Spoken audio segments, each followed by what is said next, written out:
Yeah!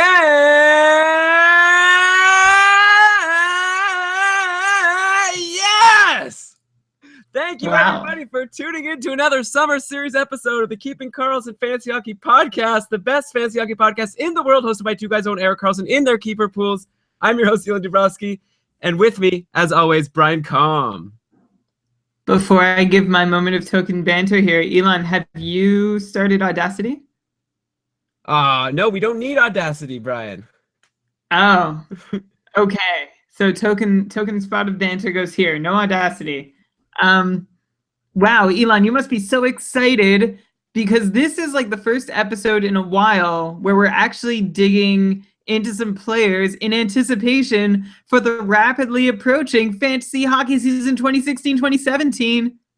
Very exciting. I mean, we kind of have been doing that all summer because as we've been talking about all these like players who we thought like didn't do as well as we expected and players who we were wondering if they're going to bounce back or not. Obviously, we've been discussing it in this summer series all about, how we think they'll do next year. But here we go in terms of we're going to talk about going into your drafts, which players have gained elite status. Who are the guys who last season maybe could have been drafted middle of the draft, maybe late? Now they're probably going to be drafted in the top 2 or 3 spots. Before we get into that, let's mention that we are presented by the best fantasy hockey website out there, DobberHockey.com. That's where you go for all your fantasy hockey news. If you've been listening to us, you've been hearing all summer that they've been busy making articles every single day. And now they have, of course, their flagship Fantasy Hockey, Dobber Hockey Guide, and their projections. They let it out really early, and then they just keep updating it all the way until your draft. So you got to get in on it now. Go to dobberhockey.com and get that guide. And it's not just like straight up numbers or projections. It's not just going to say, well, so-and-so is going to get 60 points this season because of this and this. No, there's like entire chapters on drafting strategy and different types of players you want to look for, guys who are threats in multiple categories. And peppered throughout are wonderful little tidbits, such as this one. Elon, did you know there were only 2 players in the NHL last year who scored more than 75 points, but fewer than 18 on the power play? How many? There were 2 players last season who scored more than 75 total points, and 18 or fewer of those points came on the power play. Man, now I want to guess who they are. Anyone in the chat room have an idea? Who is someone who scored a lot of points, pretty much all at even strength? Oh, I know you always talk about these even strength guys and how much you love them, and I can't remember. Give me the names. No, all I'm going to do is I'm going to tell you that we're going to talk about one of them later in the show, and the other one, maybe you should just pick up the guide to find out, or maybe I'll blurt it out when we get to the guy that I actually have scheduled to talk about. Okay. All right, fine. I'll get it out of you. So before we get into these newly elite players, we also have a list of players who we think have lost elite status. We might not get to them this week. We'll see. But before we get into all of that, let's just talk about a few fantasy hockey headlines of the week. We have to mention the big news out of Carolina. Scratch that. Out of Colorado, Patrick Roy resigned. Out of nowhere. All these people have been talking for so long. I feel like there's a few coaches that, especially you, Brian, and all the other advanced stats guys have talked about who are the really bad coaches that hold their teams back. And there was like Patrick Roy was definitely on the list, along with maybe the new coach for Anaheim and like Pittsburgh's old coach. And I remember all these guys who we talked about, like when Pittsburgh fired, I think it was Johnston. And we thought, okay, now finally the Pittsburgh players are going to do well.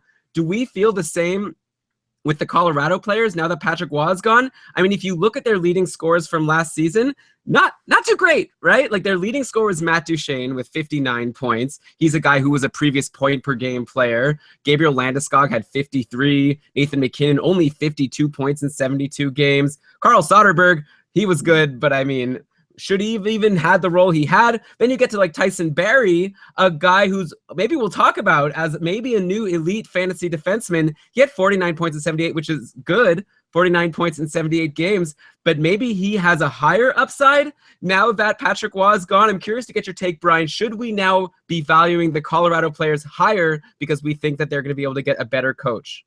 Lots of digital ink was spilled, not a lot of real ink, it turned out, on how awful a coach Patrick Roy was. Now, the whole thing just wasn't working out. His systems, well, it didn't look like there really were any. The team was just getting killed in possession night after night after night.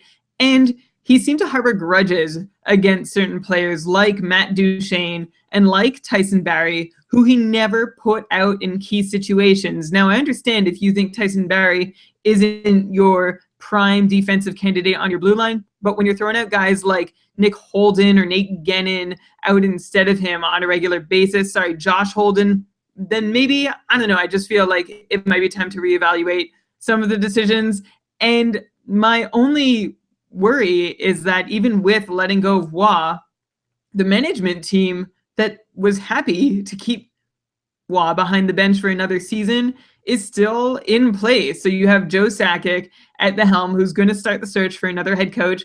Is he going to find someone who's actually better than Patrick Waugh? Is he going to have any idea what he's doing? Because he essentially was endorsing the system. It was Waugh who seemed to up and leave, and that doesn't make it a slam dunk for me that these guys automatically jump in their fantasy relevance or fantasy upside. It'll be interesting to see what new coach is hired in Colorado, and at that point, Elon, maybe we'll look a little deeper into the impact it might have on players and how coaches in general actually might have an impact on the production and scoring chances of players.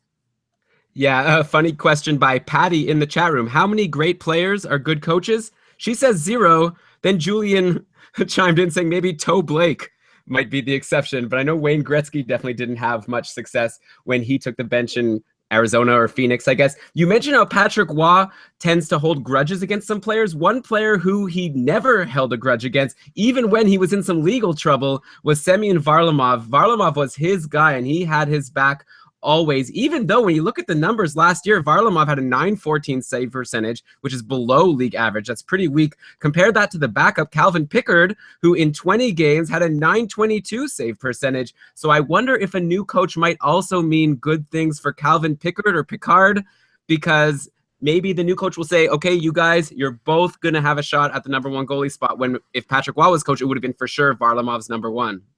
It could. Pickard was a solid goalie in the small sample size of games that he's seen in, parts of the last 2-3 years. And so I feel like maybe it's time for him to get somewhat of a look, maybe even in a 1B position, because Varlamov, gets injured a lot. Maybe resting more often would help him with that. I don't know, but you're right, Elon. This perhaps opens the door to there being a goalie contest in the Colorado crease. I'm not saying all of a sudden that Varlamov is not as good as Pickard or is worse than Pickard, but at least we might start seeing some internal competition, which just was not there when Waugh was behind the bench. Yeah, so this is exciting, and we'll follow this, and I guess bring this up again when Colorado does actually sign a new head coach. I guess we won't get into speculation. Matthew's asking in the chat for some speculation. You guys could go ahead. We'll wait and talk about it when it happens. A couple other headlines before we get into our newly elite players. There were a few minor signings over the past couple of weeks. I guess most notably Antoine Vermette. You brought him up, Brian, right at the end of the last podcast, saying that he was waived by Arizona, and you said no big deal. He's probably not going to make an impact on his new team. He ends up getting signed by the Ducks to a 2-year contract. Seems to me like he's going to fit very nicely there as the third line center, I guess, behind Getzlaf and Kessler. There was maybe some thought that Ricard Raquel would be a center on the third line. Seems like now for sure Raquel will get to play a winger on the top line like he was last year. It seems like it. So I think this is good news for Raquel. And as far as Antoine Vermette goes, I mean, third line center on Anaheim, I don't know, 30, 40 points. Should we expect any higher for him? No, I think that's fair. Vermette's numbers for a while now have been that of maybe a third line player at best. And whatever offense he's gone has just been a virtue of his situation if he happens to be playing in a top 6 role. I'm not sure he's that capable at this point in his career of generating a whole lot on his own. So I think it is probably not great news for someone who might be playing as his winger. So depth wingers on Anaheim might be in bad shape because of this. However, I don't think that we had much faith in depth wingers in Anaheim in the first place, so it's not a huge change. Don't expect anything from Vermette. He is not draft worthy this year. I remember last year there were little spurts, especially towards the end of the year, when he snuck onto Arizona's power play unit and picked up a couple points here and there on a semi-regular basis. As far as a free agent pickup, it was actually a pretty good option. But in Anaheim, I expect that option to more or less disappear. Yeah, I guess Vermette has value in leagues that count face-off wins. He's known for being good at face-offs. So maybe if that's your situation and then you just want some offense from him, he had 38 points last year for what it's worth. So not even a half a point per game. But if you need his face-off wins, maybe he could match that. I don't know. I wouldn't expect any more than the 38 points. Okay, and then the other signing, which I guess hasn't happened officially yet, but it looks like it's pretty much for sure. Radim Verbata looks like he's going to be signing a 1-year contract with the Coyotes in Arizona. So I guess Arizona loses Vermette, but maybe they'll pick up a Verbata. So maybe not that bad of a trade. And, Verbata, of course, as we know, had such a bad year last year, but 2 years ago on Vancouver, he had like 30 goals. So which Verbata do you think is going to come back to Arizona? Do you think he could have any fantasy value next year? Well, I just don't know why nobody I've ever heard has made the pun, can Verbata be redeemed in his new role in Arizona after, an awful year in Vancouver, just 27 points in 63 games. A lot of people were thinking, oh, great, ice time with the Sedins, and that's going to translate to a lot of goals. Well, he didn't spend most of the season with the Sedins. He spent most of the season with rookie Bo Horvat and like fringe NHLer Sven Berchi, and then some of it with the Sedins, and another chunk with Brian McCann, another rookie, and Chris Higgins, who is not an NHLer anymore. So I don't know what a lot of people could have expected from Verbata. I mean, if you put on top of all that, his shooting percentage was not very good. And like, when did he ever have the puck when he was on the ice either? Vancouver, it wasn't just that his teammates were bad. The system did not seem to be very effective. There was a lot going wrong while Verbata was on the ice. I'm hoping that it won't be the case for him in Arizona. I feel like he could probably deserve, after the career he's had, another year or two, at least a better way to cap off his career. I don't think 25 goals is out of the question if everything goes well. Maybe that's a little bullish. Is that the one where I think I'm high on him? Yeah. Higher than I should be. Barrich, whichever one that is. I can never keep them straight. But I think I'm hopeful for Radim Verbata to hit 45, maybe 50 points if things go well. Yeah, well, 2 years ago when he was on Phoenix, he had 51 points in 80 games, 20 goals and 31 assists. So if he could hit that again, he did it 2 years ago, or I guess 3 years ago in Phoenix, and he did even better in Vancouver. So yeah, if he could hit 50 points, that would be great. Maybe someone to draft. He's someone I might think about in like the last round of my draft when I'm picking up the guy that I very much might drop for another free agent like a week later. But I think Verbata is the kind of guy that I would take a chance on at that point. So keep him on your radars. Let's see how he does in training camp. Let's see if he could get into the top 6. He might have some competition, right? As a right wing, he'd have to beat out like Duclair and Shane Doan, who had a really nice resurgence last year. It's a couple old guys over in Arizona. We'll see. Actually, it'll be fun to try to bet. Anyone want to make a bet on Verbata versus Doan? I actually don't know which one I would take. I do. I'll take Verbata. Even though, like, I wouldn't draft Verbata in most formats. I might even leave him, right to the end. I feel like there's guys with more upside around the time that you might draft Verbata, but he would definitely be on my watch list exiting the draft if nobody else takes him, that is. He would probably be one of the free agents that I'm hoping to pick up. Right, and then Julian's actually mentioning in the chat here, maybe back to Vermette, maybe he could challenge Kessler as 2C, or maybe at least he's going to take away some face-off wins from Kessler. So again, back to the face-off wins leagues, which we don't talk about very much on the podcast, but maybe there is some impact there. Maybe Vermette gets some face-off wins and maybe hurts Kessler. And that's been Kessler's like kind of main value. I guess hits and face-offs were always like when we're getting questions about Ryan Kessler. He did have a nice run last year, I'll admit that. But aside from that run, we get questions like, who should I keep, this guy or Kessler? It's like, of course the other guy. Kessler's not even that good. He's like a half point per game guy. But then they go, no, my league counts face-offs. Maybe this will actually lead to him getting less face-off wins. Okay, Brian, the other one that I wanted to mention before we move on to our elite players. This is a guy who you used to love so much. You drafted him really high in the Keeping Karlsson Ultimate Patron Fantasy League last year, I remember. And then you got one game out of him before he got injured for the season. James Wisniewski gets signed by Tampa Bay. I guess it's just like a tryout. Hopefully he could make the team. Any chance he could have some fantasy value? He used to be a really great fantasy option. He had a couple really good years. Yeah, and what I said in the Facebook group was that I kind of wish he had signed with a different team that he might have more fantasy value with. When he's on Tampa, I mean, they've already got Hedman, and then they've got Strawman if that doesn't work out. Then they have Garrison if that doesn't work out. Where was Wisniewski where Wisniewski fits in all that, probably somewhere between Stroman and Garrison, depending on how things are going at the moment. But it's just not a situation where it was in Carolina, where he was going to be able to step in and probably get some power play time and probably get some key minutes. He's never really been known as the most defensively responsible guy. He's been, sort of just a decent top 4 sort of guy with offensive upside. And I just don't know how much of that offensive upside we're going to get to see in Tampa.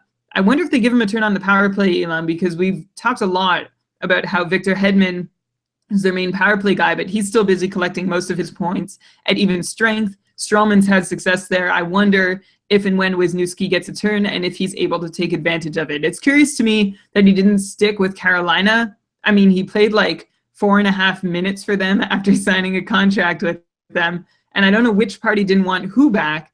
Carolina's depth chart shifted a little bit in the time since they signed him and now, and maybe he has different career goals or they weren't ready to offer the same contract. I don't know.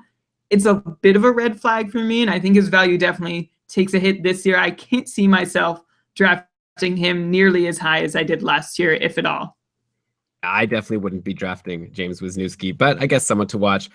Okay, let's now go, Brian. I think we're ready finally to talk about who are the players that we think have finally gained elite status. Players who last year wouldn't have been drafted as high and this year now. But I guess before we get into that, maybe we should just go over some definitions. Let's talk about some key terms here. What do we mean by elite status? Because you and I have been discussing this over the past couple of days, and I think we actually have different definitions for the word. Like, I'm going more on emotion. When I see elite, like, I think of it like this. When someone sends their roster to me and wants me to like audit it or, comment on like where, if they're weak or strong, the first thing I like to do is kind of scan the roster and see, okay, how many guys are there that are elite? And to me, like, elite is just like the guys you could really just depend on. Most nights they're going to give you points. They're just going to produce all the time. If it's like Sunday in a matchup and you're losing, you kind of want to look and see, okay, at least I've got Alex Ovechkin playing today, so I know that I'm likely to get a goal and like a ton of shots, or good thing I have Holtby in net, so I'm likely going to get the win. That's kind of the elite guy for me. The guys who you draft really early in your draft and you lean on them all year long. And that's, to me, my definition. What would you say you'd call an elite player in fantasy? Because we throw that term around quite often. To me, an elite player is less of that in-season experience and more of who do I expect to see at the top of every measure and piece of data that I look at when I'm evaluating players. So there's the usual suspects like Crosby and Tarasenko and Malkin and Tavares and, Giroux to a point. And then you want to know who belongs in that group. How can we add a name to that group justifiably? So that's one thing I think of when I think of who's elite. And Elon, though, I definitely get with your end of the definition too. Like, I want somebody who I can rely on night in, night out to produce. And instead of looking exactly at one specific player and trying to figure out what's going on with them, an elite player is somebody who I can just trust to be in that top tier and count their names alongside all the other consistent producers. Yeah, and so, okay, I guess we could get started. Here's the most obvious name. Well, actually, I'd say there's two really obvious names, but here's one that is undeniable. This guy, if he wasn't elite going into last season, and maybe he wasn't just because there were some question marks, because it was his first year. How much can you depend on a guy in his rookie season? This year, there's pretty much no doubt about it. Connor McDavid is an elite fantasy asset. He played 45 games last year. Unfortunately, had that injury, but aside from that, he had played 45 games, got 48 points, over a point per game, and in today's NHL, that is no small feat. That would have been enough. That's an 87-point pace. That could have won him the Art Ross Trophy 2 years ago. But now, here he is, Connor McDavid. I'm seeing in projections over 100 points. I've seen in a few of the projections I've downloaded so far. And I'm curious to ask you, Brian, at this point, is he the front runner for the Art Ross Trophy? Like, obviously, there's other categories, and you have to think of things like Ovechkin is probably more valuable in leagues that count hits and shots on goal and things like that. But just straight up points, I think there's a very good argument to be made that Connor McDavid is the leading candidate right now to win the Art Ross Trophy. And I'm curious to know, like, how high would you draft him? Is he, like, can you defend drafting Connor McDavid first overall, like in a one-year league? Yes. I think you can. I think he's a front runner for the Art Ross Trophy for sure, and that's not like a controversial opinion or anything, so I'm not putting myself out there at all by saying that. I think you can consider him in that top group of people you draft. And that, again, Elon, just going back to elite, that's what we mean, right? Everybody has their lists of the top 10 forwards to go in fantasy or the top 15 draft picks overall. Connor McDavid's name belongs within those. He was second last year amongst all forwards in all situations, points per 60 minutes, behind only the Art Ross winner, Patrick Kane. And not only that, but he was still like a fair step ahead of third place Jamie Benn in that metric. And that whole scoring situation was thanks hugely to, believe it or not his goals, but his assist totals. If you look at his stat line from last year, he had 16 goals on 105 shots in 45 games played, which is not great. Like, that's a goal every 3 games. That's maybe 2 shots, a little more than that per game. Those are not stellar offensive fantasy numbers. And on top of that, if you look at shot attempts, it's not like he was firing a lot of pucks and they just weren't making it to the net. His shot attempts were down in general too. I'd say pretty middling would be the word I'd use to describe it. But how much can you ask from a rookie who's already done, how are you going to really challenge him on how he's scoring his points? And what I expect from him as he goes into this year is to continue growing into a bigger role with the Oilers, especially with Hall gone. And, if he turns into a guy who's just going to cash in on a whole bunch of assists because he's drawing so much attention away from the Eberles and the Pouliot's that he spends his time on ice with, then, who am I to judge exactly? I think I'm just happy to have him on my team either way. The bottom line to me is that he showed enough in his first half season in the NHL that I am expecting points from him night in, night out in his sophomore campaign. And that is why I consider Connor McDavid to be elite going into this season. Yeah, so Brian, I still want to get your answer to this question. Who do you think is going to win the Art Ross Trophy, Connor McDavid or the Field? And also, would you draft him first overall in the points only league? I guess those questions are part and parcel. But just really quickly, do you think he's going to be the best?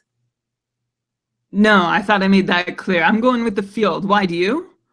I don't know. I kind of think so. I could see him getting over 100 points this year. Like, he was just a rookie and he was already among the top guys in points per game. I know Patrick Kane was like very far ahead of him, but like, I would assume he's going to get even better. And also, he came back from injury. That can't be easy. And he still was able to put up elite production. Like, I don't know. I just got a feeling, Brian. I mean, I don't think I'm going out on a limb very much. Patty's making fun of me in the chat saying, oh, you're going out on a limb there, Elon, saying Connor McDavid's going to be good. But I don't know. Take it for what you will. I think I'm going to make my early projection now, which I'm sure I'll change like a whole bunch of times. I think for me, he's my front runner for the Art Ross Trophy. Hopefully he doesn't get injured this year. Do you think I'm crazy? Me? Yeah. Do you think I'm way out on a limb? No, I think it's a reasonable take to say Connor McDavid is going to win the Art Ross. Okay. I think it's also reasonable to say he won't. Oh, sure. So it's reasonable to say.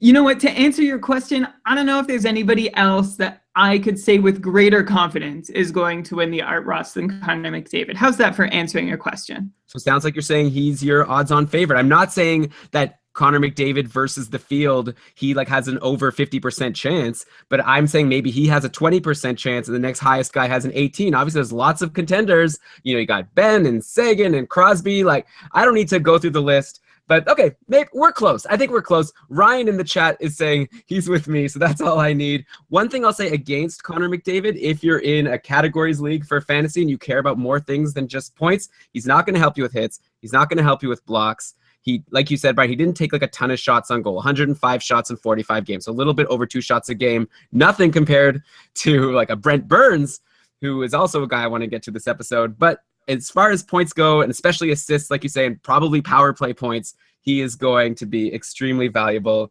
Okay, I guess we want to go to the next guy, but I know what you're thinking, Brian. I'm going to beat you to it.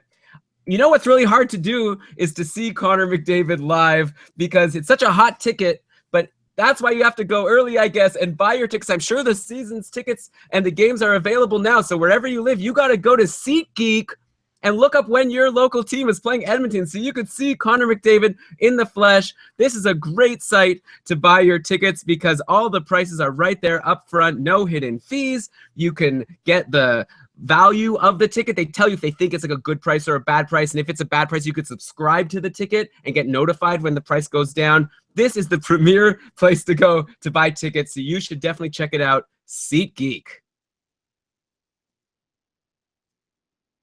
Brian, are you with me?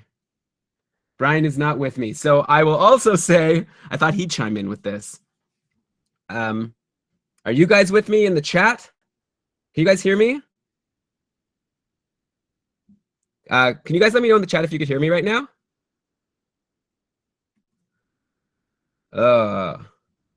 He's gone to check out SeatGeek Elon. All right, you guys can hear me.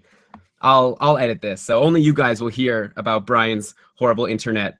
What I was going to say is, not only is SeatGeek a great site, but listeners of Keeping Carlson get a special deal. You can get $20 off your first SeatGeek purchase, a $20 rebate if you enter the offer code KEEPING at checkout. That's KEEPING. So definitely check it out. SeatGeek, you just download the app or go to the site, put in the offer code KEEPING, you'll get your $20. It's amazing. I want to move on to the next guy. Sorry to those of you who joined us live. I guess this is the kind of thing that's happening every week lately, which is a bummer, but I'm going to just message Brian privately and see what's going on here. A little bit too late to go see the Tragically Hip. Or did you see them, Brian?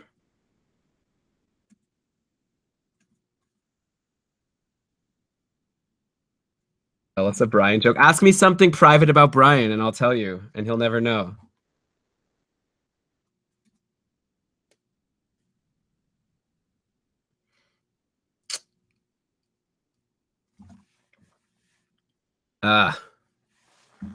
This is not my expertise, killing time waiting for my co-host. If you guys have any like fantasy hockey questions you want me to answer in the meantime and give my take on, you could throw that up in the chat room. He's in the chat. That's something. Come to the Google Hangout. Oh, we are going to talk about Kucherov on this podcast, actually. He's one of the guys I have prepared. I'm going to try to send Brian an invite to get back in here. What a ridiculous thing. Oh, is he back? Can you hear me? Hello? Hi. You're Hey. good? Oh, man. What? I hear you. I'm actually connected to the Wi-Fi not my own. So connect to your own. Okay, hang on. I might just, I'm sorry, everybody. I might disconnect again.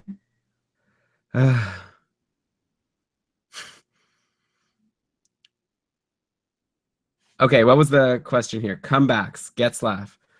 Well, let's look up Ryan Getzlaf here.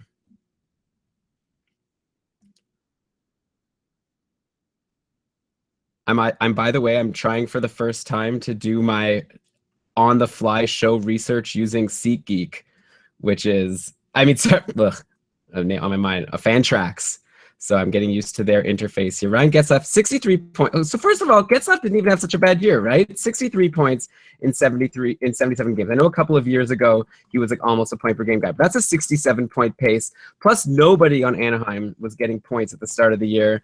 I feel like Ryan Getzlaf could be a bit of a sleeper going into the next season. Maybe people are going to think of him now as a low 60s guy when really, like him and Perry both had low 60s, but I think once they got Bruce Boudreau, they both did a lot better. Of course, a lot of people don't like the new coach on Anaheim, so I guess that's my take there. Brian, are you ready?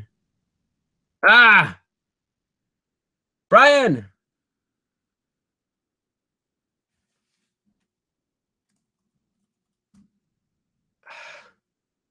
What do you guys think? What's your projection for Ryan Getzlaf and Perry next year? Like, it used to be that you could get both of those guys. You'd have to get them like near the end of the first round. That was like a very popular snake draft move at like 12 and 13 to grab yourself Getzlaf and Perry.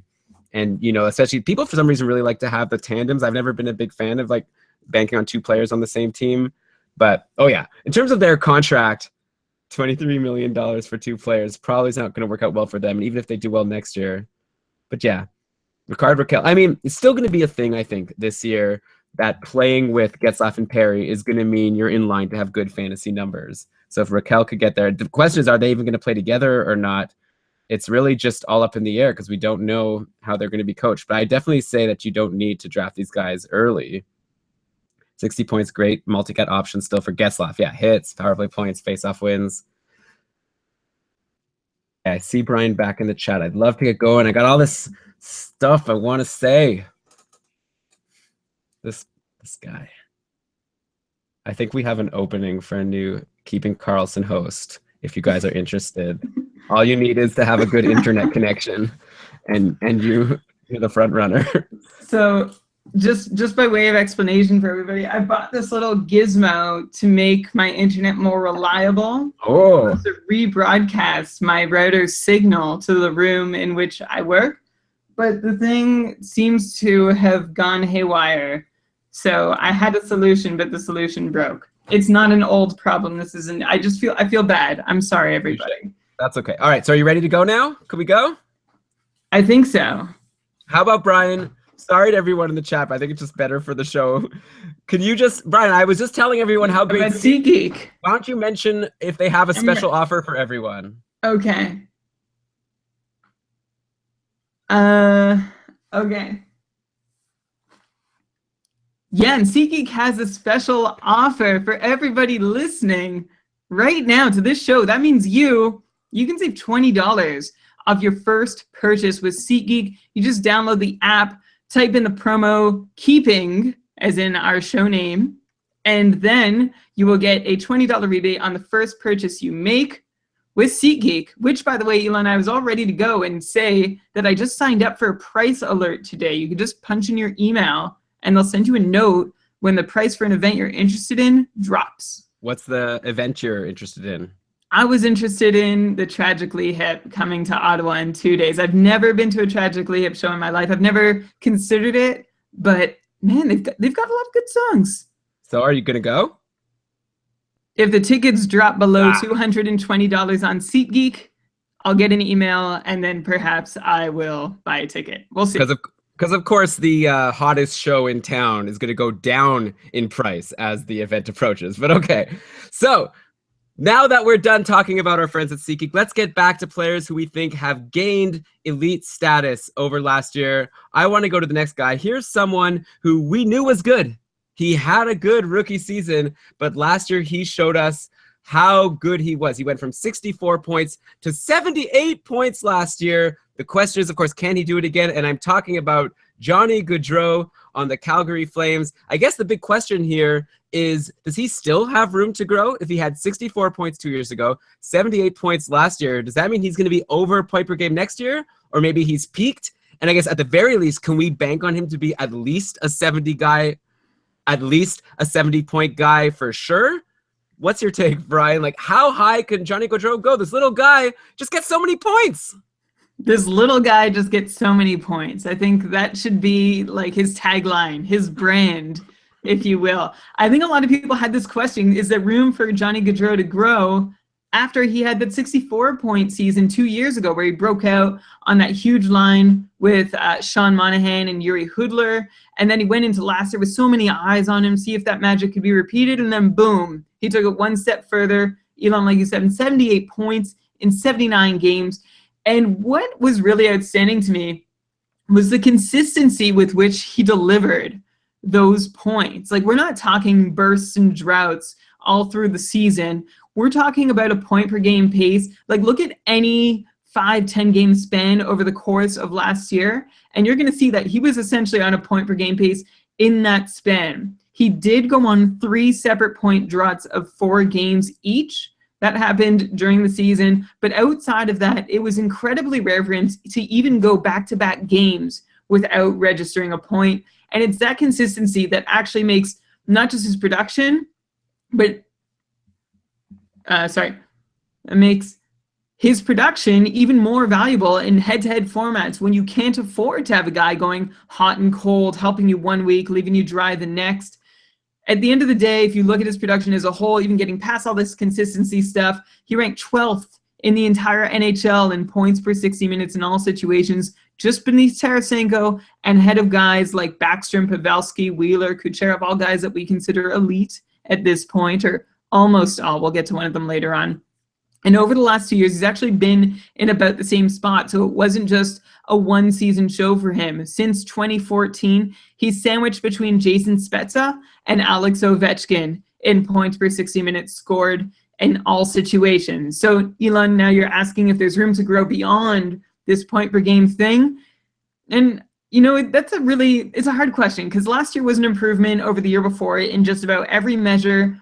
And then you take into account that he did just turn 23 3 days ago. So happy belated birthday, Johnny Gaudreau. And so it's reasonable to expect that he's still going to keep getting better as a hockey player. The question is, will any personal improvement by him as a hockey player be offset by regression anywhere else in those numbers? Say in a spot where he found himself on the right side of luck. And looking to see if that was the case last year, he did have an IPP close to 80% at even strength last year, which was a 20-point increase over the year before. Perhaps that levels out somewhere this year into the mid-70s, though it's not abnormal for an elite scorer to be able to maintain that 80% IPP. Do remember the cautionary tale, though, of Yuri Hudler, who had a 90% IPP in that year 2 seasons ago, where that line was just on fire, and he regressed back down to 70% in the next season. But the difference with Hudler is that he had established being at about that 70% IPP level, which is reasonably average for an NHL forward, whereas Gaudreau, with a really great campaign this year, might do enough to convince us that he's going to be one of those guys who's frequently hovering around 80% in his career. So that's going to be a number I'm going to be watching through the season, especially want to look back on at this time next year. But if you're asking me now if he's going to maintain the IPP of an elite scorer or if it dips back down to that of a roughly average NHL forward, I'm putting odds on the former. I think Johnny Gaudreau is the real deal. I don't know that he's going to build upon a point per game pace, but he's been up there with the best scorers in the NHL for 2 years now, and I don't see it being a stroke of luck. I think he can definitely keep scoring above 70 points. Yeah, I mean, I think I'm with you. Like, he was 6th in league scoring last year. I think I mentioned it before in another podcast. I'd say he was a bit underrated. Like, obviously, he was very highly valued, but I don't think people realized how good he was doing. Like you say, just consistently putting up points. Plus, some things we like to look at when we're worried about an uptick in points, like shooting percentage. Like, his shooting percentage actually went down, and he actually just took a lot more shots. He went from 167 shots in his first season to 217 in his second season. That's a really positive thing. Maybe we'd be concerned that he's now playing with Troy Brouwer instead of Yuri Hudler. But at the end of the year, we were talking about line mates for Gaudreau and Monahan, like Michael Furland and like David Jones. And then on the power play, I guess, with our new friend on Colorado, Joel Colborne. So, it's not as if he was having this amazing other winger on his line, but he does have good defense. And I would think Dougie Hamilton's probably going to get even better, which should help him to get more power play points. I'm with you. Johnny Gaudreau, he might be like some people. If you have a late first-round pick in your fantasy drafts next year in your redraft league, you might see some Johnny Gaudreau first overall picks for some teams, which I think would be pretty exciting. Not first overall in the draft, but first pick for a team. It seems kind of weird to think that I would pick Johnny Gaudreau as my first player off the board, but looking at the numbers, it's reasonable. It's reasonable. Like, it's hard to imagine that people feel like they might need to reach that high, though. And this is what we're saying, though, is that we think he deserves to be in that top group. The question is, do the rest of the people in your pool think he deserves to be there? So that's a question you need to figure out to know where you're willing to go ahead and draft Johnny Gaudreau. And Elon, you mentioned a redraft league and a keeper league. If he's available in this draft, this could be the very last year for a long time that Johnny Gaudreau is available for you to draft in your keeper league. So that might be something to consider in that situation. He definitely will be drafted a few spots ahead in a keeper league of where he would be in a redraft league if his current owner even lets him enter the draft pool again. We have a big fan here in the chat room. Dan is saying 75 to 85 points. That's his call. He thinks Calgary's power play is going to be even better, and Gaudreau will for sure be close to or at a point per game. Love Johnny Gaudreau. Okay, let's move on to the next guy. Let's see if we can have some disagreement, Brian. I think we might with this next player. I want to now talk about Nikita Kucherov, who I think also a lot of people, maybe not at the end of the season, had him as like a potential top round elite guy.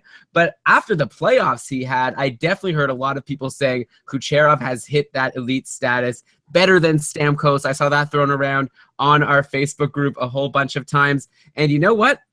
This guy delivered last year. So he had, what do I got here? He had 66 points last season. So that's not elite numbers, like I said, but 19 in 17 games in the playoffs. I know, Brian, you'll probably say, though, the playoffs shouldn't be predictive, like it's too small of a sample size. But, you put them together, then all of a sudden we are close to a point per game anyways, or at least like a high 70-point pace. Plus, we don't know exactly what's going to happen with Jonathan Drouin. He's going to now maybe be a fixture in the top 6, which could only be good for Kucherov, giving him better potential line mates. So I guess this one I think is a little bit more interesting. Should we be drafting him as a 70-plus point guy now? And also, I guess I'd be curious to get your take on him versus Steven Stamkos. So if you want to draft him based on upside, sure, you can make a reach. I think it would be a reach if you're hoping for like 75 points out of him. It could happen, but you're looking at upside in that case. I think it's more realistic to look at him as, well, essentially a 70-point guy. Over the last 2 seasons, he has scored 131 points in 159 games played, which puts him just a smidge below 70 at a 68-point full season pace. And, the interesting thing with him, if you're wondering if there's room to grow, which you asked about Gaudreau, do you know he's only 2 months older than Gaudreau? For some reason, I consider him like a year or two older and more experienced, but it's not the case.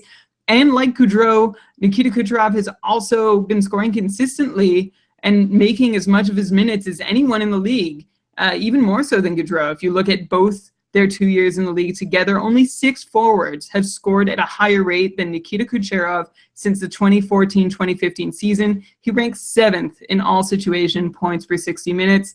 And the guy can snipe too. It's exciting because he's a goal scorer.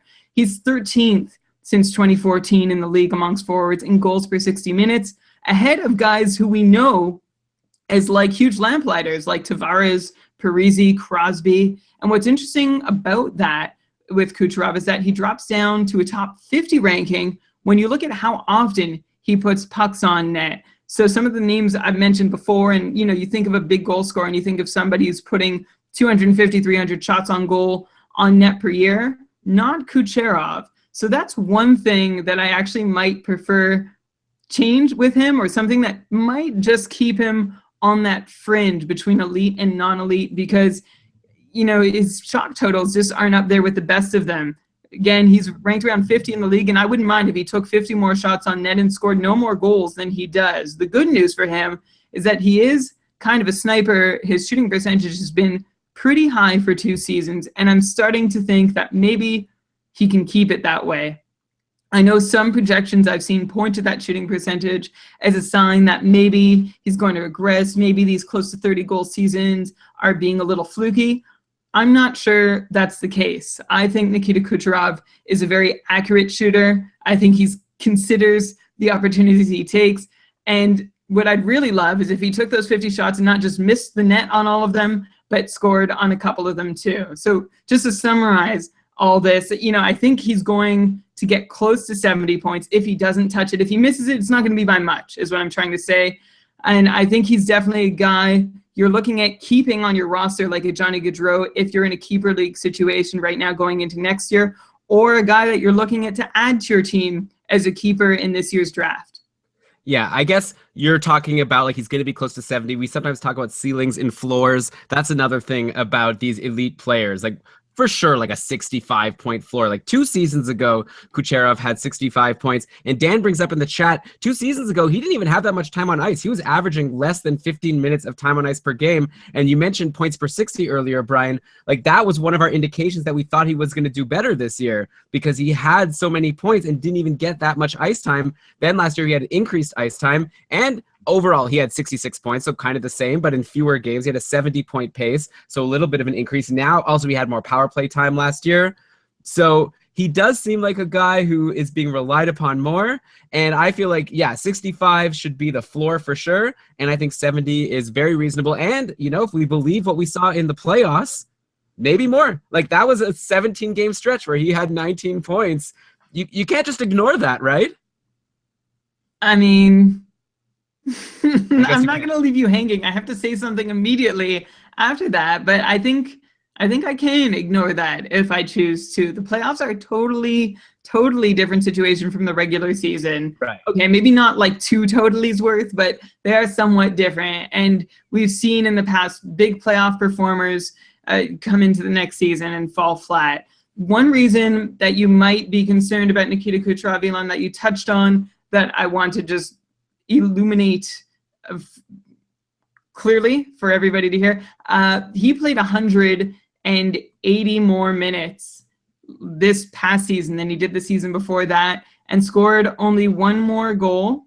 Scored only one more goal, and also took only 18 more shots. And that's why, Elon, you talked about that points per 60 business, why we hoped for a big breakout season, but he actually didn't keep up the same points per 60 rate as his minutes increased. So maybe getting older, that's something he can do. Now, Elon, you asked me what I thought was a ridiculous question.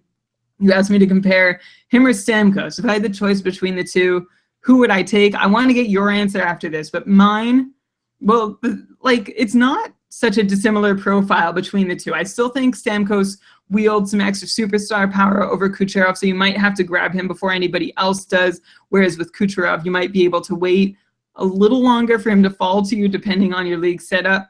Stamkos shoots a little bit more often. He converts a little bit more efficiently, sees more ice time at both even strength and on the power play. So all of those things could flip in Kucherov's favor at the right moment when he's in his prime and Stamkos has just exited his. But for now, I am still, for those reasons, still taking Stamkos first of the two. Okay, me too. I'll take Stamkos first, but I don't know. I'll be nervous. I don't know if I want to draft Stamkos.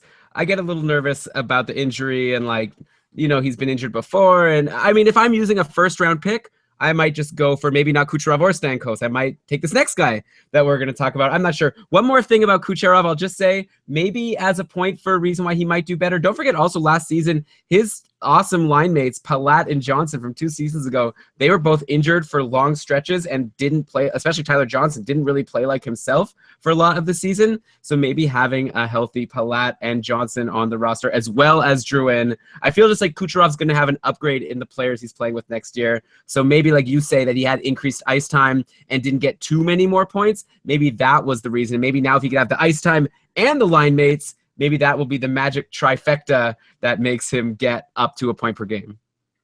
That's a good point, Elon. For the record, he still played the most time last season on a line with Andre Palat and Tyler Johnson, but point taken that Tyler Johnson wasn't 100%, and he did play a ton of time with Tyler Johnson, maybe a slightly broken Tyler Johnson, and Alex Killorn. He also saw a little bit of time, interestingly enough, with Nemesnikov and Stamkos. That was an interesting line. We'll see where everything shakes out for the next year, but of the triplets for sure. I remember last year there was a question, is it going to be Johnson or Kucherov? Kucherov is the guy I'd take first. Yeah, I think it's fun. Like, I bet this is the team where I think they have the most players that could be in this podcast next year for newly elite players. Like, I could see a situation where like Tyler Johnson and Jonathan Drouin end up being discussed there. But okay, let's move on to the next guy I wanted to talk about. The guy who I was saying that I would probably want over Kucherov. I want to talk about podcast favorite Artemi Panarin. What a season he had. How can we not talk about him as a newly elite player? He's a guy who wasn't even drafted in most fantasy leagues last year, ended up with 77 points in 80 games. That, my friend, is elite production. It's a whole other discussion about whether or not we think he's going to be able to do it again, but there is no denying that he put up the numbers that you could rely. Like, he was a guy I had in all of my fantasy leagues. I was lucky. I got him in every single one of my leagues, and he literally won me matchups. Like, there was, for some reason, Chicago played a lot on Sundays, and I remember at least 3 or 4 times where I was losing or was close on the Sunday, and then Panarin got like 2 goals and an assist and put me over the top. That's what I'm talking about when I'm talking about an elite guy, a guy I could depend on. He was there, obviously, with Patrick Kane, but then there's the questions, there's the concerns. Was Kane overperforming and Panarin benefiting from Patrick Kane overperforming? Is there going to be regression from either one of these guys? Then Well, that's actually the main concern. I guess is the other little bit of a concern, which I'm curious about, which is there any risk of him like going back to the KHL and in a keeper league? I'm actually going to be drafting a new keeper league next season, and I guess I wonder if I should take like a first or second pick on Panarin. You're like scoffing at me so much with everything I'm saying, Brian. So I'll hand it over to you. Am I being ridiculous? I just want to address that last point first so we can get it out of the way. Has anything led you to believe that he would go back to the KHL? Just because he was like so successful in the KHL, he was like famously as he came in on the podcast, I was saying how he did better than Ilya Kovalchuk, and he was on the same team as him. And that's why I was excited about him. I guess you're right. Maybe I'm being just because he was in the KHL, so I'm afraid he'll go back to the KHL just because he has a history there. Maybe he has some friends in the KHL that are calling him up, going, "Hey, Artemi, come back! It's fun here. Remember how good you were?" That's a very unlikely scenario, and I'm not going to lend any credence to it. You said he might go back because you said he might go back because he's successful in the KHL. He's successful in the NHL. Okay. You just had a great year. I just don't know. I wanted to know where you got this idea. Now I see that it was out of thin air, so we can move on. Sure. The funny thing about Panarin is that he's the one guy that when I start digging into him, I actually never look at his own numbers first. I would love to see how he plays away from Kane to get a better sense of what he might be capable with other players in the event that he happens to play with them. But of course, fantasy owners, for fantasy reasons, are quite happy to see him sticking with Kane after the way they clicked in Panarin's rookie season. So let's take a look at Kane for a second. I expect him to finish this year closer to 90 points than 100, which of course is going to have some collateral effect on Artemi. But the thing with calling him elite, Elon, is that, even if he's still likely projected for 70 points or 65 points, I don't know that I'm ready to reach for him this season as that guy, since so much of what we expect on him is riding on another player. And I've been trying really hard to put this in an eloquent way, but I think the only way I can say it is that it's not that I don't think he can hit 70. I think he's a really good bet to make it. I feel like there's enough that can go wrong with the guy that you do draft, and then there's even more that can go wrong with the guy that you do draft, plus another guy to whom he's attached at the hip. So when I go and I reach for Artemi Panarin, I'm hoping that he has an injury-free season. I'm hoping that he stays on the right line all season long, gets power play time. Then I have to hope the same for a whole other player. It just seems like it throws all the probabilities up in the air and mixes them all around.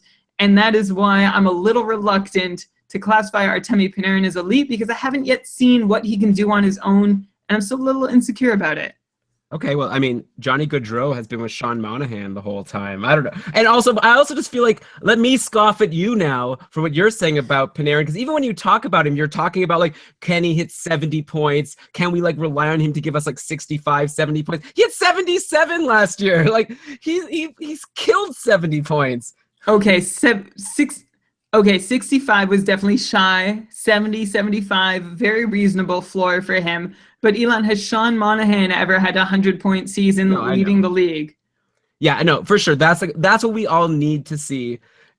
We're all curious to know, how would Panarin do? He's obviously very talented. He would be great. He would still probably get 60 points even if he wasn't playing with Patrick Kane. He'd probably be on any team, be able to get that number of points. But yeah, that's the big question. If Patrick Kane were to get injured, which is one of the concerns that may come up, how would Panarin fare then? It is a fair point. So maybe, yeah, he's a bit of a risky guy to reach for, just because as of now, we still sort of are dependent on him playing with Patrick Kane to put up those elite numbers. I just wish the Blackhawks would separate them for a good 20, 25 games. Maybe if it doesn't matter to them, if they've already qualified for the playoffs or they're eliminated. I just want to know.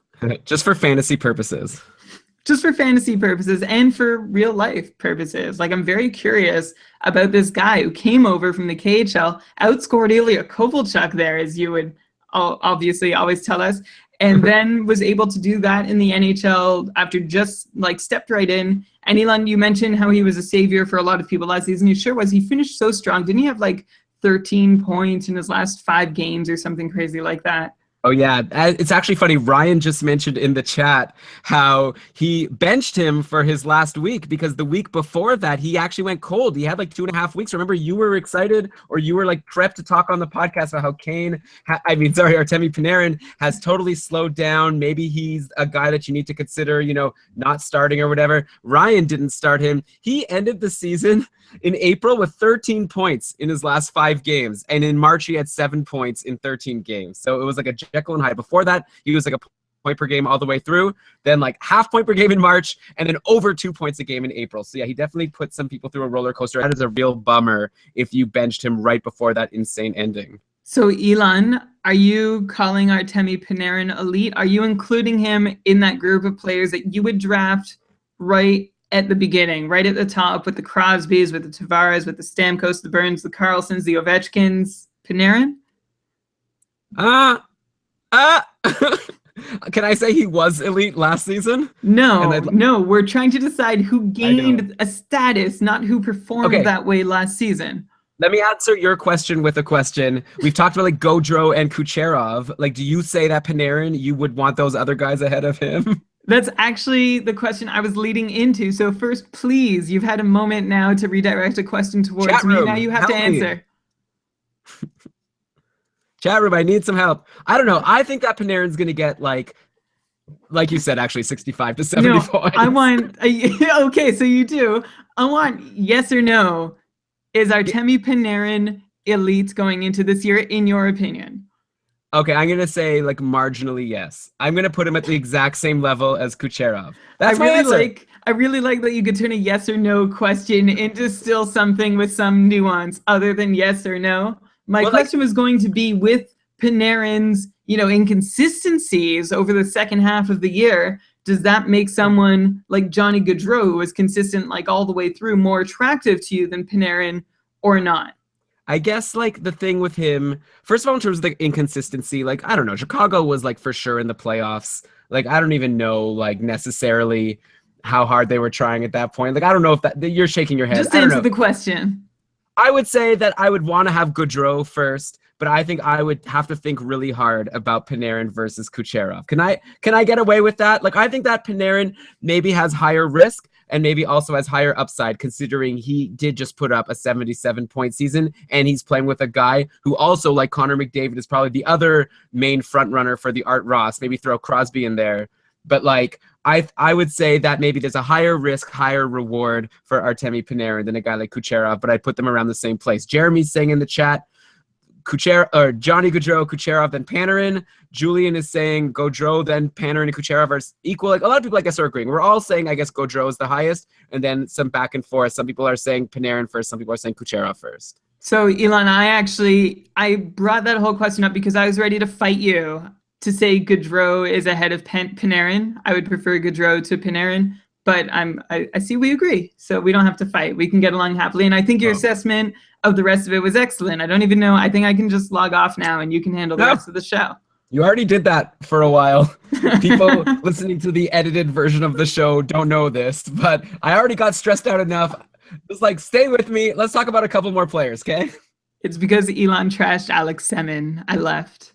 No. Why are you bringing him up? Who else have I ever vouched for as much without any support from you on the show? Maybe the patrons can help us. Paul Stastny, but Paul Stastny's turned out pretty good. Yeah. He's looking good next. They keep posting on Roto World, by the way, these updates that are like, where did they even come from? Like, it's like Stastny's going to play with Tarasenko and I don't even remember who it was and whoever next year. And it's like, okay, maybe. Like, why are you even saying that? Like, the lines change every day. Like, how is that news in August that Stastny's going to play with Tarasenko? Like, we'll see. Probably. I could have guessed that also. That is exactly what is news in August, is the answer to your question. Actually, Elon, speaking of guys, circling back to guys that I vouched for heavily on the show, maybe not without your support at all. It's actually where I thought you were going when you started the whole lead up to Panarin with the podcast favorite. I was expecting Alex Barkov to come out of your mouth. Yeah, well, Barkov is a guy I threw on the list, and then right away you texted me saying, like, are you sure? Like, I don't know if I would consider Barkov elite. Here's the thing.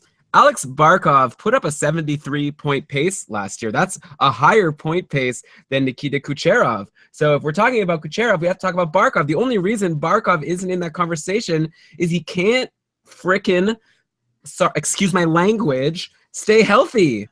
Like, it's been already a few seasons for him. He was drafted, like, I guess 3 years ago now. He's played 3 seasons, 54 games, 24 points. So forget that first season. 2 seasons ago, 36 points in 71 games. Okay, actually, you know, it was just last season, I guess. For some reason, I thought he was good 2 seasons ago also. But yeah, 59 points in 66 games last year, which, like I say, is a 73-point pace. If he could stay healthy for the whole season, that would be great. So I guess the question is, was he overperforming? Like, is that 73-point pace something that we shouldn't be able to expect next year? Like, let's say taking the injury concerns and putting them aside, like, because I would say that he is elite if he is able to hit that point pace. My question to you was, like, was that sustainable production that he put up last year?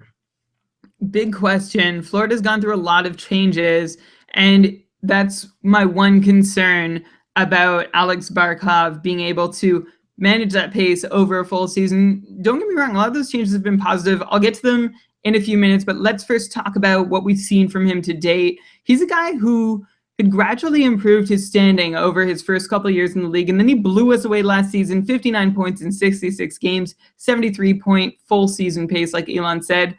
And while his numbers were up across the board, shot attempts, shots on goal, there are 2 places in particular where those spikes in his numbers were curious enough to make me wonder if they may have played an outsized role in propelling him to that 73-point full season pace. And you know me, I've been a Barkov backer for a couple years now, really excited to watch him develop and grow and be the guy in Florida, but doesn't mean that he is excused from having a high on-ice shooting percentage. For example, his on-ice shooting percentage last year jumped up all the way to 11%, which is 3.5 points above the number he'd boasted in his rookie and sophomore seasons. And his number during those 2 other seasons was much more in line with the league average. 11% is too high. It's unsustainable. Jonathan Huberdeau and Jaromir Jagr were the other beneficiaries / causes of that high on-ice shooting percentage. There's no doubt to me that we should be expecting some regression there, and that's going to be something that Barkov is going to absorb in his points total. Another favorable number of Barkov's last year that we could see regress is his power play shooting percentage. But hear me out through the whole thing, because he shot 23% last season with the man advantage, and that might sound crazy, but in a small sample size in which you have a ton of great shooting opportunities, it's actually not abnormal to see shooting percentages ranging from like 18% up to, above 20%, even over the course of an entire season. So Barkov could conceivably repeat that number. It's more likely that that stays the same than his on-ice shooting percentage stays the same. But it's still, wonder if things go cold for him on the power play, does he still have enough at even strength to get up to those numbers that we saw from him last season? I've been going on about Barkov and his huge potential for 2 years, and I still think he's got it. And I don't want to sound like I'm contradicting myself. I just don't know if this is the year that he does break through to that full-on next gear 70-point pace in 82 games. Again, holding that pace over 82 games. Florida is building a pretty neat team based on Florida is building a pretty interesting team based on, it seems to be a very analytically oriented front office. But they did have trouble getting shot attempts off last season. That's something that I'm wondering if they're trying to address going into this season. Do you know 28 teams last season, for all the hype around the Panthers, 28 teams took more shot attempts per 60 minutes than the Panthers did? Only the Devils ranked lower in that measure. And a key driver of that was Brian Campbell, and he's now gone. So, and I do mean driver in the positive sense. Like when they were getting shot attempts and winning the possession battle, a lot of it could have been attributed to Brian Campbell when he was on the ice. So we're going to see how the team copes this year. My hunch is that, this year might not be one for big individual steps forward from, say, Barkov or even Huberdeau or Trocheck. There might still be some growing pains to be had as they work to improve their system so that they are getting some possession numbers that are more in line with the rest of the league's top teams. And I'm wondering if that might be enough to keep Barkov closer to 60 points this year than to 70. Yeah, I think I agree with you. I'm going to draft him maybe like 60, 65. Also, the injury concern, it is a concern, right? I don't want to draft a guy that I'm worried about injury. And I say, like, Dauber would call him a Band-Aid boy, and that would be a fair representation at this point. Like, give me one full season, and then I'll remove that label. Like, it's still early in his career, but I would like to see him play a full season. So I think you're right. Like, I don't think he's quite elite yet. I do want to, though, address, you're saying that the loss of Brian Campbell might hurt him offensively, but what about the acquisition of Keith Yandel, who is known to be an offensive producer, especially on the power play? I would hope that that would offset that. It wasn't Brian Campbell's offense that's going to be missed. In fact, Brian Campbell, like we watched him on the power play and we rued how he couldn't take advantage of those opportunities. It was his puck moving ability that I think is going to be missed. And I don't know that Yandel can match right up with that. Of course, Yandel being there does provide some more offensive opportunity when he's on the ice. But to get that offensive opportunity, you got to get the puck on your stick and you got to get it up the ice out of your defensive zone. And that's something that Brian Campbell really excelled at. Yeah. Okay. Ready to move on to the next guy, Brian? Here's someone. Yeah. Okay. Here's someone who I actually wanted to mention with Panarin, both because they're both Russian and because they both ended the season with 77 points. Evgeny Kuznetsov also put up elite numbers last season. But, for me, I'm a little bit concerned about him still. Like, I guess it's the same concerns we had all throughout the year when I thought that he would regress. And he did end up actually having a slow run at some point, I guess, like Panarin. But, he still isn't the number one line center. Like, of all the guys we're talking about, he's the only one that I'm concerned that he won't get first power play time and, time in the top line with his team's best players. Because, of course, there's Nicholas Backstrom there to play with Ovechkin. And then Kuznetsov last year was playing with, Andrei Burakovsky and Justin Williams, not horrible guys for sure. And Burakovsky, we should expect to improve. But he's the guy who I guess I put him on the list just because I have to, because he had 77 points last year. It was elite production. But I'd be curious to know what your thoughts are on him, Brian. Do we expect him to keep going up? Or do we think that that's his ceiling? Do we think that he overperformed? And also, I'd love now to hear your comparison of Kuznetsov to Artemi Panarin in terms of who you would draft higher next season.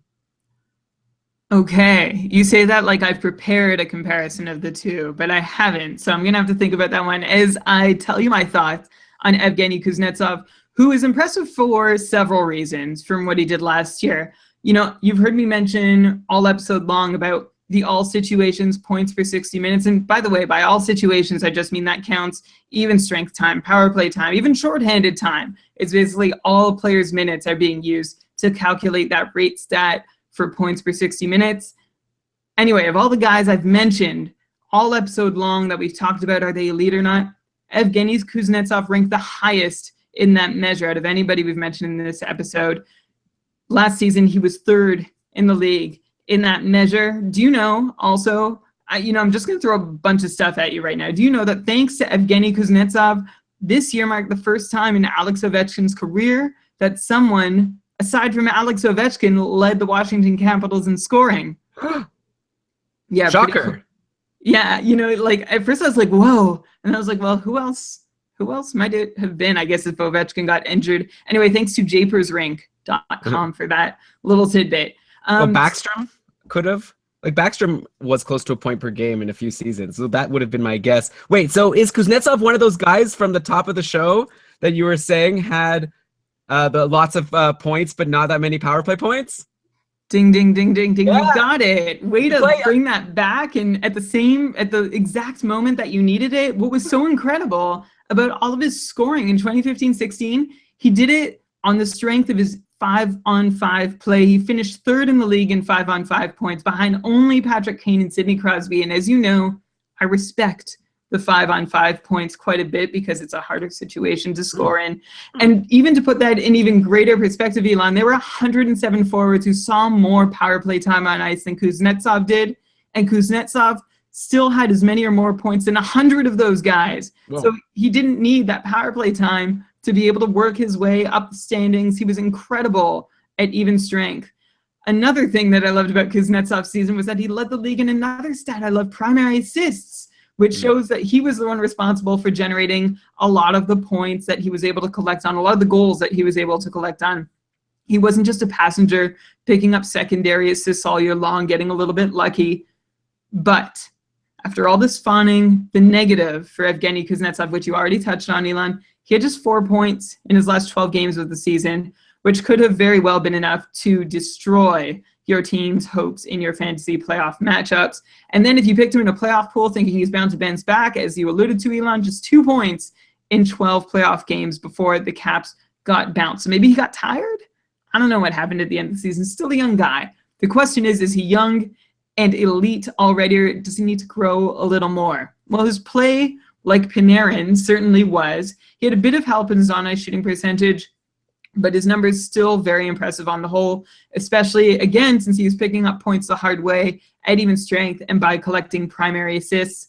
But the thing is that I'm still just a little too unsure of his role to be able to declare him as there, as elite for fantasy purposes. Because what if he still is outside the top 100 in power play time on ice next year, being like a jobber on the power play 2 unit in Washington, which is really only on the ice when the first unit has essentially collapsed from fatigue? What if he stays on line 2 all of next year? I mean, there is the possibility that maybe Backstrom centers a more defensive-minded line 2, and Kuznetsov steps up with Ovechkin to play on the offensive line 1 and runs wild together. But it's still just a possibility at this point. In a keeper league, there's no doubt he gets a bonus bump in your draft for almost certainly having those roles on power play 1 and scoring line 1 someday.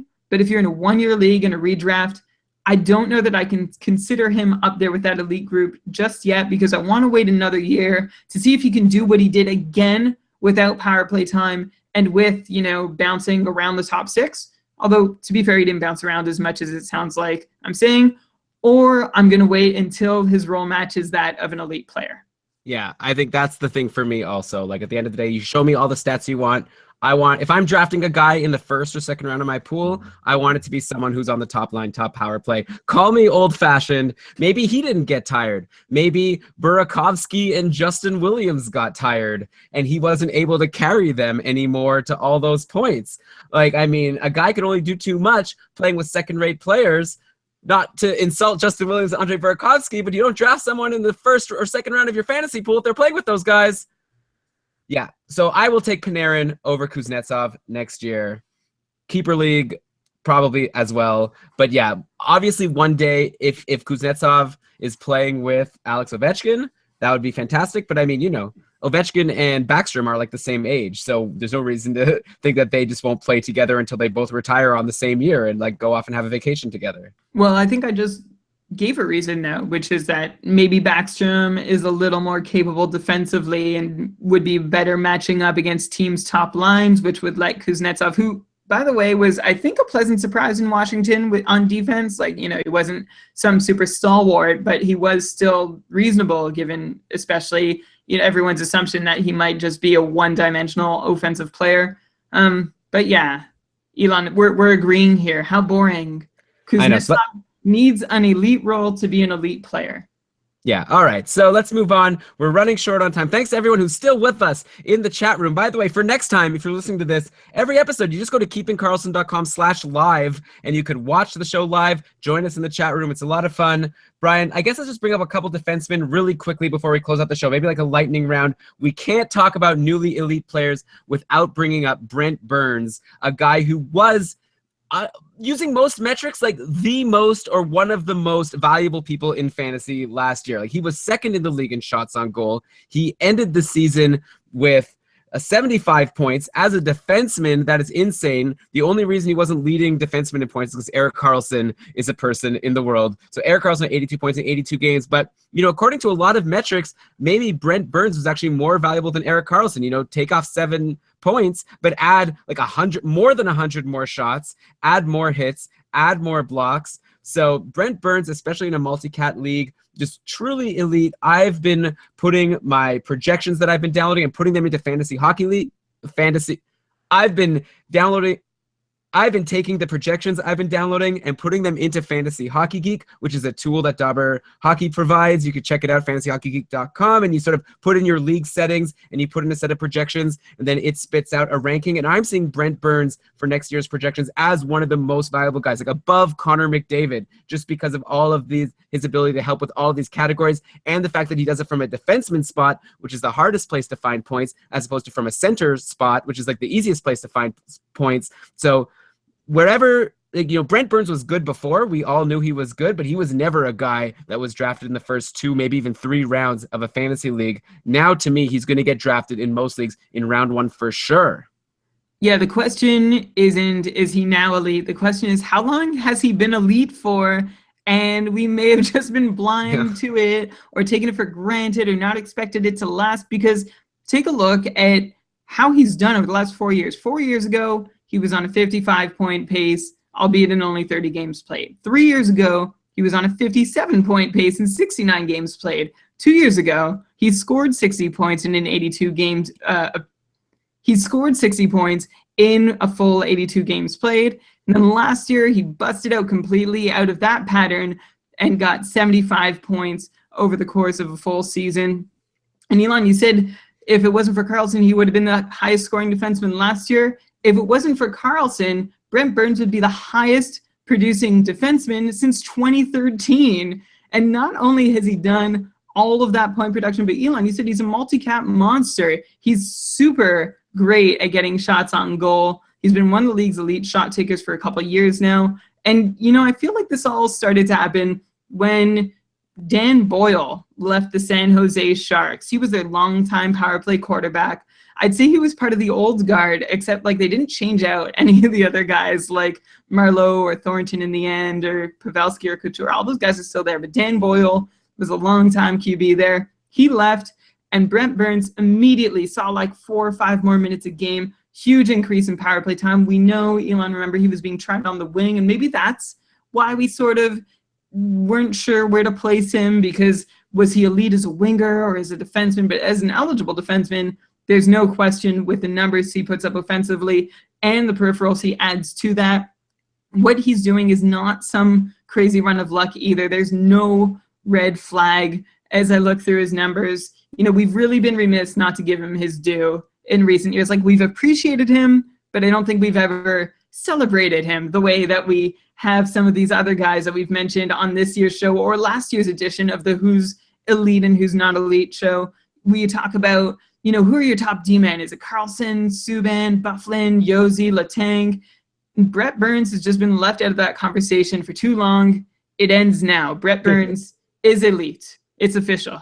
Yeah, I guess the one concern about him, I'm not concerned about next year in a keeper league. He is 31. Do we have a concern? Like, if you're I'm actually starting, Brian, you're in it with me. We're starting a new keeper league next season together with some friends of ours. Like, how high do you draft Brent Burns in that case? Like, how much longer do you think he can do this? I don't know is my true answer. I mean, I'd like to see if he can repeat 75 points again next season. It was an incredible feat. I feel like he might be able to come close, but, you know, we've only seen him do it once. We saw him go from 60 points to 75 points. This is a big season for me to see which one he ends up closer to. I'm going to guess on the high end, and I think he can do it for another couple years. Okay, so then this actually leads us very nicely to the last player we're going to talk about on the show, because in a keeper league, I'd be curious to know who you would want between Brent Burns and another guy who I think has maybe joined the ranks of elite defensemen now, John Klingberg on the Stars. Like, we were really into him last year, but I don't know. Maybe people did expect this, but he had 58 points in 76 games last year, 22 of them on the power play. He wasn't Burns-esque in hits and blocks. That's not really his thing. So that's why I'd say in a one-year league, for sure, give me Brent Burns, even if I think they're going to get similar amount of points. But in terms of offense, John Klingberg is in such a great position. And now Alex Goligoski is gone from Dallas. So that's even less competition for Klingberg, as if he really was competition anyways. He's the guy who's going to play on the top power play with like Sagan and Ben and Patrick Sharp and like Jason Spezza if he's there. So, like, you know, it's like he seems like such a solid guy in fantasy. Is there any reason to expect John Klingberg to not get at least 58 points like he got last year? Like, is there any reason to expect him to go down, or is that a floor for him at this point? Like, he had 40 points in 65 games the year before that, 58 points in 76 this year. I don't see why he doesn't get another 60 points next season. I agree. He's a top 5 scorer, point producer in all situations amongst defensemen. Like you said, his power play time maybe got eaten into a bit by Goligoski, but I don't think a lot. And there is nobody, I took a quick look at their depth chart, and there's nobody at all that stands out as somebody who is going to take significant minutes. The thing with Klingberg is that he did see less minutes on the power play than several other of the top scoring defensemen. So even if he sees like a marginal increase, that should help him get back to the levels that he's reached over the last year. And, the year before that was also really impressive considering his changing roles as he was bursting onto the scene. So the question is he elite? Is he somebody that you reach for in the top 2 or 3 rounds of your draft? That much I'm not sure, because he's not so much of a peripheral guy, and he's not so dominant in point production that he really sets himself apart from the rest of the pack, like, say, the Kevin Shattenkirks or Tyson Barries of the world. But he's close. Definitely one of the first, second or third tier of defensemen that you're probably drafting from. Yeah, I mean, Klingberg is going to get you a lot of points. Like, I think that 60 points is a very reasonable expectation, and maybe even a bit of upside for more. I did say, by the way, just a second ago, that if Spezza is on the top power play, and I got called out in the chat room right away, I don't know why he wouldn't be, except for the fact that he's a center. Maybe they want to spread it out a little bit, have Sagan on PP1 and Spezza on PP2. I don't know. Probably Spezza's going to be there. He was there last year. I don't see why not. But yeah. Speaking of which, Elon, if I may interject, one name that has never been considered a leader, not for a little while now, Jason Spezza, his name pops out consistently when I'm looking up all these other guys and checking their numbers and their accomplishments. Jason Spezza is there. He had an amazing season last year and is totally overshadowed by Bennett Sagan, but he does see, his fair share of power play time. He does have decent line mates on a regular basis in Dallas. I feel like he's a guy who could easily be drafted in the top 3, maybe 4 rounds of most drafts, but often falls he's one of the last guys, at least in his tier, to be drafted. 68-point pace last season. He had 63 points in 75 games. I guess Spezza also kind of an injury concern.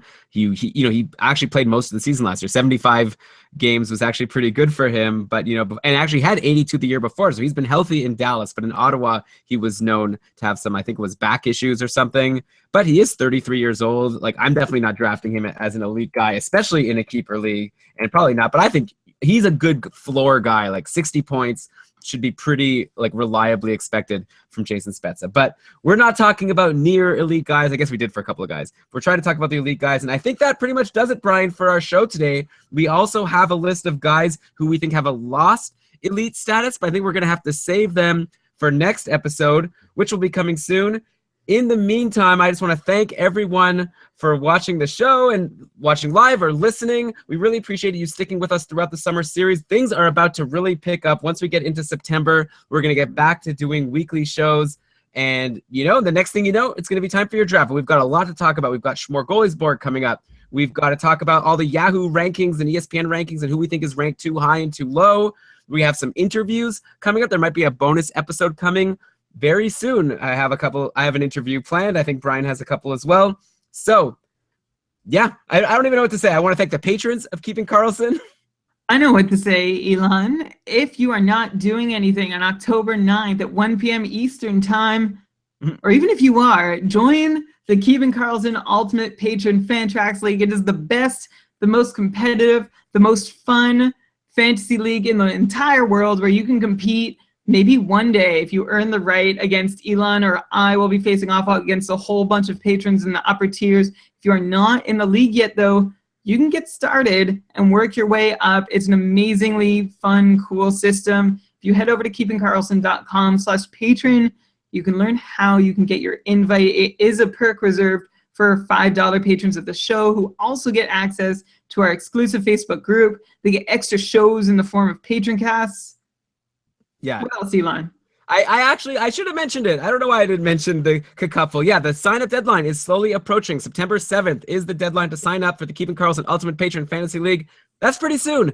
So get yourself signed up, become a patron of Keeping Carlson. Go to keepingcarlson.com/patron. And if you want more information about the couple, by the way, just listen to the last episode we did, because we talked all about all the settings for the couple and all of our planning and all the work we did to try to curate the perfect fantasy hockey league settings for our patrons. You're never going to be in a more competitive league than a league with other people who are paying money to support a fantasy hockey podcast. So definitely sign up, join the couple. It's not too late. You could get in, and then in a few years, you're going to be able to have a chance to win the top tier. Absolutely. Join the couple. We've painstakingly designed it. You know what? You've pumped it up enough. You just join it. You don't even need to. It's an amazing league with the smartest, most competitive fantasy hockey people in the world. Yeah, and by the way, speaking of patron casts, we're going to schedule one soon because we haven't done one yet for August. So stay tuned, patrons, for that. And that's the episode where you get to ask us anything you want. I guess as your drafts are approaching, you might be asking about keeper questions. We're ready for anything. Okay, with that, enough rambling. Oh yeah, follow us on Twitter at Keeping Carlson. But okay, with that, enough rambling. Let's cue that outro music. And Brian, how would you go ahead and read us the credits?